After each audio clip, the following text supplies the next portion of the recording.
বোন মাহবুবা তাজরিন আপনি জানতে চাইছেন ওষুধ কোম্পানির গিফট নেওয়া জায়েজ আছে কিনা। আমি ডাক্তার। বোন মাহবুবা, খুবই জটিল এই প্রশ্নটি, আমরা এর আগে বারবার উত্তর দিয়েছি।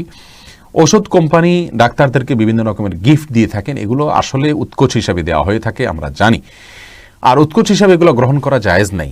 আপনার কাছে কোনো পেশেন্ট যখন আসেন নির্দিষ্ট সময়ের জন্য, ওই সময়টাতে আপনাকে ভিজিট দিয়ে তিনি কিন্তু আপনাকে এক ধরনের ভাড়া নিয়ে নেন। এই টাইমটাতে আপনি তার চিকিৎসার জন্য যা কল্যাণকর সেটা পরামর্শ দেওয়া আপনার কর্তব্য। আপনি এখানে যদি অন্য কারোর স্বার্থ খেয়াল করেন, তাহলে আপনি এই লোকটার টাকার সাথে বেইমানি করলেন, প্রতারণা করলেন, যেটা আপনার জন্য জায়েজ নেই। এই আদর্শের জায়গাটি আমাদের চিকিৎসক ভাই বোনদের খেয়াল করা উচিত। ওষুধ কোম্পানিগুলো যে সমস্ত গিফট ইত্যাদি দিয়ে থাকে, এগুলো দেওয়ার একটা বড় উদ্দেশ্যই থাকে তাদের ওষুধগুলো আপনি যাতে সাজেস্ট করেন বা লেখেন, এবং তারা দাঁড়িয়ে দাঁড়িয়ে বাইরে চেকও করে অনেক সময়, এবং ডাক্তাররা এগুলো করেও থাকেন আমাদের সমাজ বাস্তবতা আমরা জানি। অতএব এই সমস্ত কারণে এই সমস্ত গিফটকে অ্যাভয়েড করা, এটা হলো একজন ইমানদার, একজন মুত্তাকি ডাক্তারের জন্য কর্তব্য।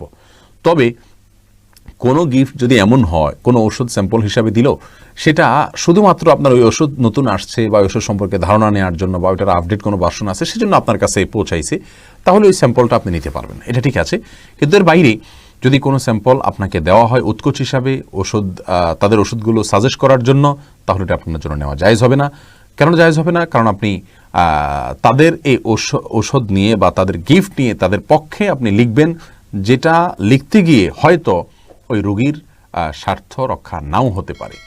আর যদি বলেন যে রোগীর কোনো ক্ষতি হবে না, রোগীর কোনো স্বার্থ নষ্ট হবে না, তারপরেও আপনাকে ওই সময়টা রোগী আপনাকে টাকা দিয়ে নিয়েছে, এই টাইমটাতে আপনি আরেকজনের কাজ করছেন, ব্যাপারটা এরকম দাঁড়ায়। এই জন্য বিষয়টা আসলে অনৈতিক হয়ে যায়, অন্যায় হয়ে যায়। আল্লাহ তাআলা আমাদেরকে হেফাজত থাকার তৌফিক দান করুন।